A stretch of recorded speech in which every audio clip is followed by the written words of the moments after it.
Hi kids! How are you today? I hope you are doing great.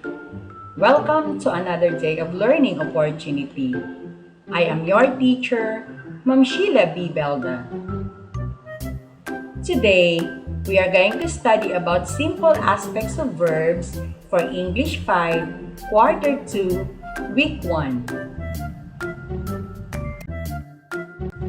This video contains information published by the Department of Education in line with MELP.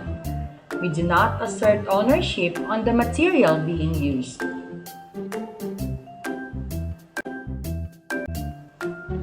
What you need to know.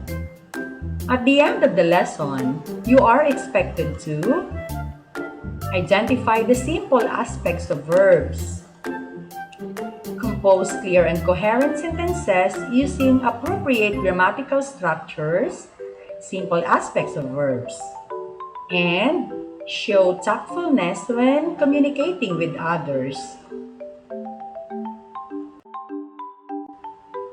What you know. Directions. Choose the letter of the best answer. Write the letter on a separate sheet of paper. Number 1. Andrew blank to school tomorrow. A. Goes. B. Will go. C. Went. And letter D. Will goes. So these are the choices. For number 2. The train blank already left when my friend arrived at the station. A. Has. B. Have. C. Had. And letter D. Will have. Number 3. The frontliners blank as safe during the COVID-19 pandemic crisis. Choices are letter A. Keep. Letter B. Keeps. Letter C. Kept. Letter D. Will kept. Number 4. Yesterday, I blanked the rose bloom. Choices are A. See. B. Sees. C. Saw. Letter D. Will saw. Number 5. Mother used to blank porridge when I was small. A. Cook. B. Cooked. C. Cooking. Letter D. Cooks.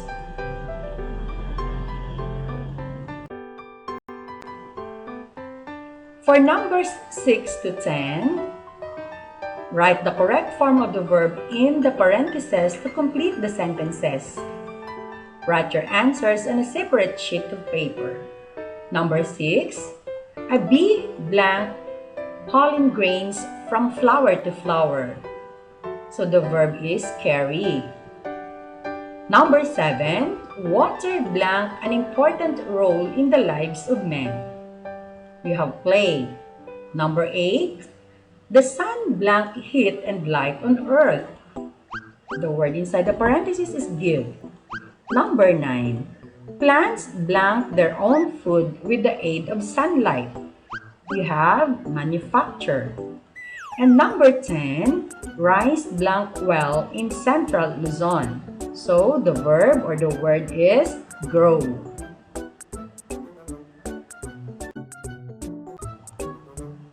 Now, what's in?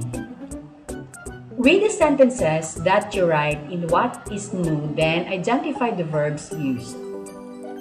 How are the actions used in the sentences expressed? Now, let's read the paragraphs. Like other animals, insects grow and change. They become adults and later on, they die. Before they die, some of the adults produce their young. The changes and the growth in the life of an organism, like an insect, make up a life cycle. A life cycle is a pattern that is repeated. Now, can you identify the verbs used in the paragraph that expresses present action? And do the verbs used in the paragraph tell about habitual action?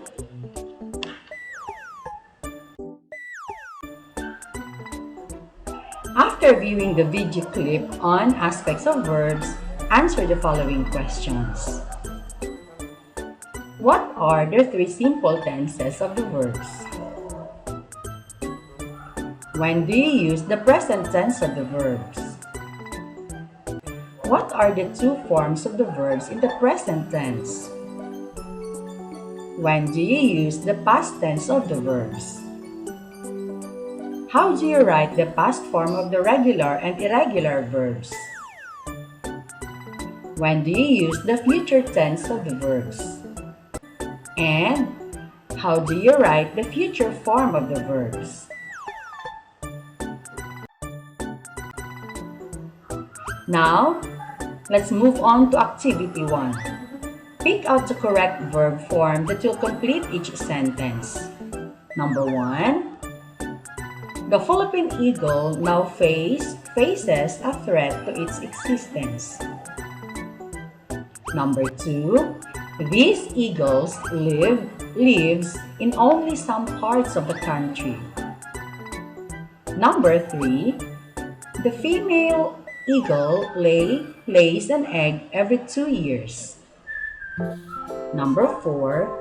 The breeding season lasts from early July to as late as February. And number 5. The Maya feeds on the palay produced by farmers. For Activity 2, complete the sentence with the correct past form of the verb in the parentheses. So you have number 1.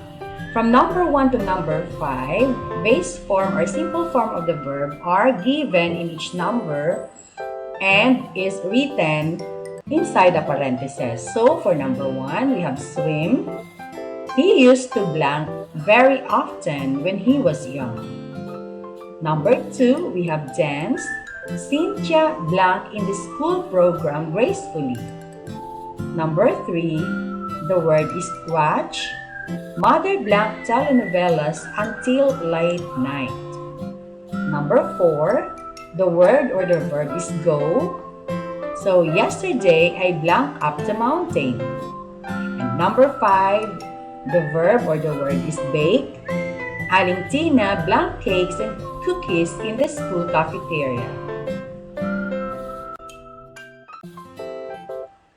Now, let's move on to Activity 3. Supply the missing words in the dialogue. Use the words or phrases in the box. So, the words and phrases are will go, will stay, will you go, will take a bus, will you be, and will you stay.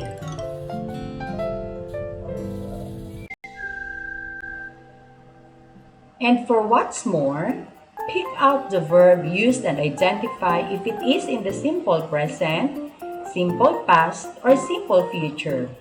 Write your answer on a separate sheet of paper. Number 1, we are a steward of creation. Number 2, they will buy food for their pets.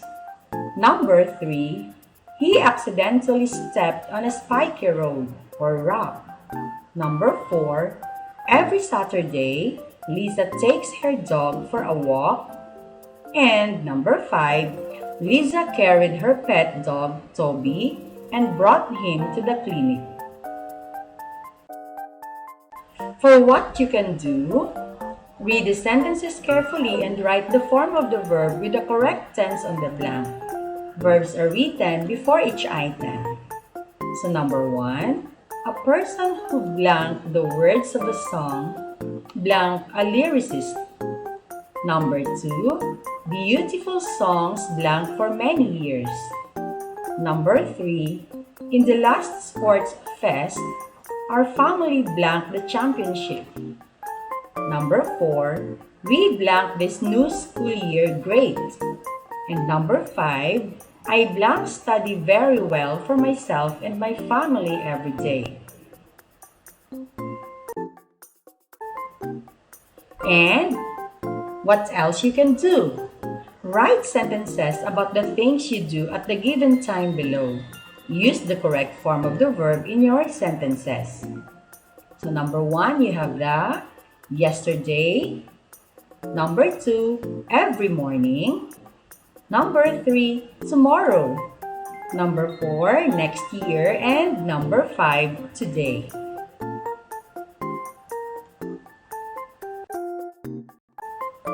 For assimilation, what you have learned, how do you compose a sentence using a simple aspects of the verbs? And how is the verb in simple tense formed?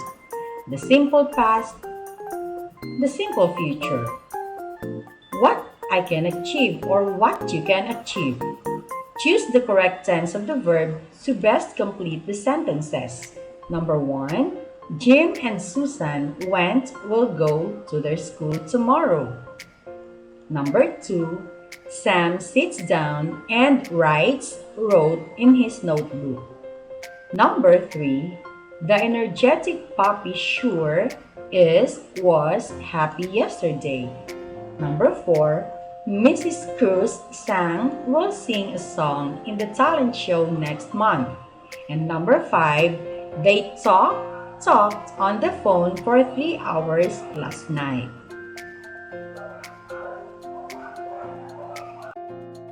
So, that's all for now. See you next time.